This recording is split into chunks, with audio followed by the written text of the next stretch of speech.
Welcome to this explainer. Okay, we have to talk about what just happened, because wow. At the UFC White House card, we literally just witnessed what's got to be the greatest, most jaw-dropping upset in modern MMA history. I mean, the undefeated, seemingly invincible Ilia Topuria was completely dismantled by the veteran Justin Gaethje. Today, we're not just going to watch the highlight reel. We are diving deep into the exact anatomy of this upset. Anatomy of an upset. How Gaethje broke Topuria. We're going to look at the numbers, the tactics, and the brutal turning points that led to Gaethje pulling off the absolute unthinkable and capturing the undisputed lightweight championship of the world. So, let's get into it. You know what's truly staggering? The number 8. Leading up to this clash, 8 out of 10 analysts predicted an easy, almost inevitable victory for Ilia Topuria. He wasn't just favored, right? He was fully expected to dominate. The global MMA community looked at this matchup and pretty much completely wrote Gaethje off. Taking on the undefeated champ, that was seen as a bridge way too far. And that overwhelming consensus, well, that's exactly what set the stage for such a massive, foundational shock to the sport.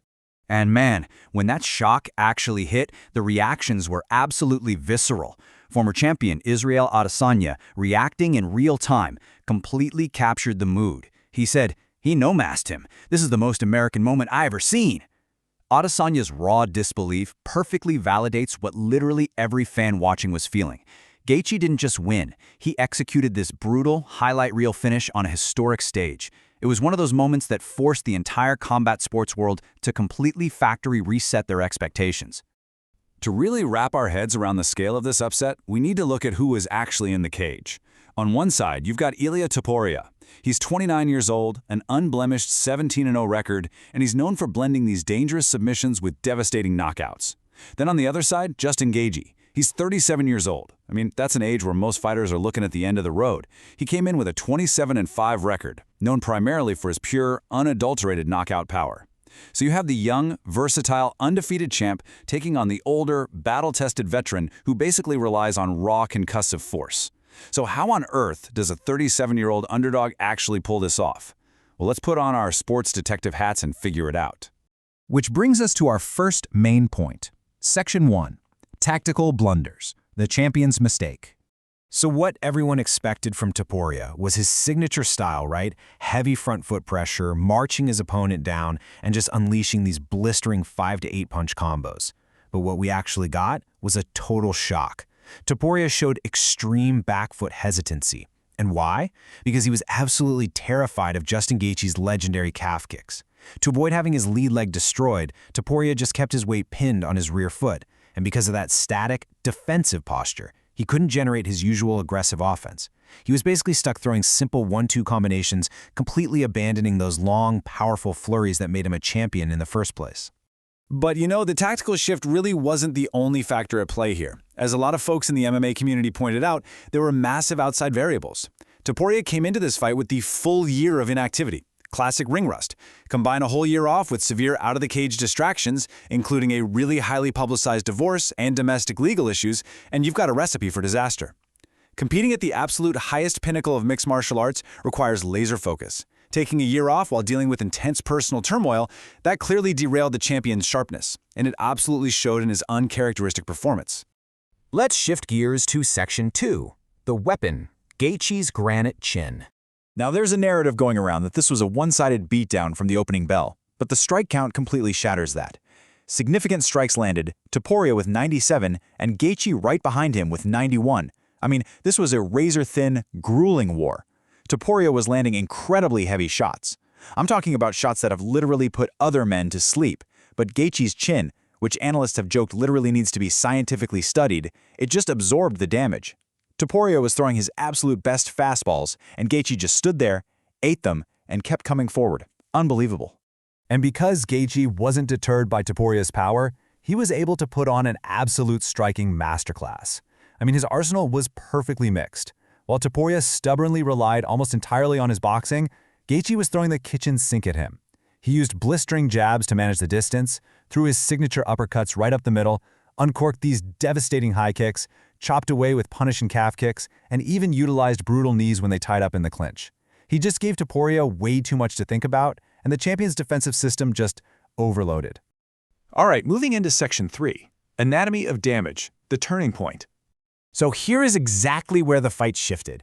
Gaethje threw this massive high kick. Topuria attempted what's called an X-block, but it was faulty. His hands just weren't high enough, and the force of the kick actually smashed his own fingers right back into his face.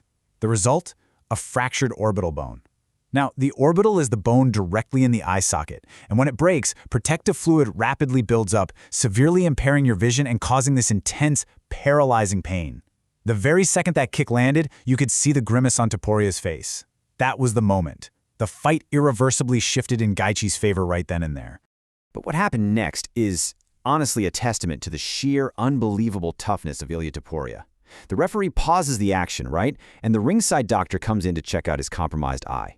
Despite dealing with a massive language barrier and, oh yeah, a severely broken face, the doctor holds up a finger. Topuria, completely desperate to stay in the fight, simply replies, "Uno." He was essentially fighting blind on one side, yet he totally refused to quit. It's an absolutely stunning anecdote that shows you the true heart of a champion, even when his own body was completely failing him.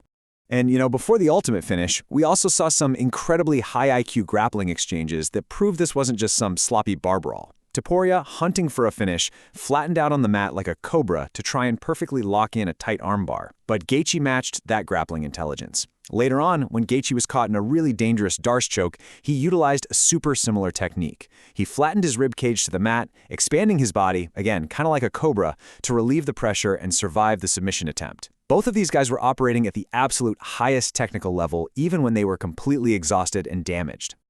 Now let's look at the big picture. Section 4. The brutal aftermath. Ecosystem fallout. First off, we have to talk about the financial shockwaves here. $5 million. Topuria's biggest rival in the division, Arman Tsarukyan, confidently placed a $1 million bet on the underdog, Justin Gaethje. When Gaethje won, Tsarukyan cashed out a massive $5 million return. I mean, that is the ultimate insult to injury for the defeated champ. Not only did Topuria lose his belt, but his fiercest rival just made literal generational wealth by betting against him. Crazy. So the brutal reality of the lightweight division today is just staggering. First, Topuria's absolute aura of invincibility, that has been completely shattered. And because the fight ended in such a severe beatdown, there's no immediate rematch being granted. He's going to have to go right to the back of the line. On top of that, the highly anticipated super fight between Topuria and Islam Makhachev is completely dead in the water. And sitting at the very top of the mountain, the 37-year-old Justin Gaethje, achieving the ultimate career pinnacle as the undisputed lightweight champion of the world. Which brings us to the ultimate question we are left with as fans. Did Justin Gaethje just violently end an era before it even truly began, prompting him to ride off into the sunset as a legend? Or did this grueling, brutal lesson just birth a smarter, stronger, and far more lethal Ilia Topuria who will stop at absolutely nothing to reclaim his throne? Well, the beauty of this sport is that we are definitely going to find out. Thank you so much for joining me on this explainer. Keep learning, keep analyzing, and I'll see you next time.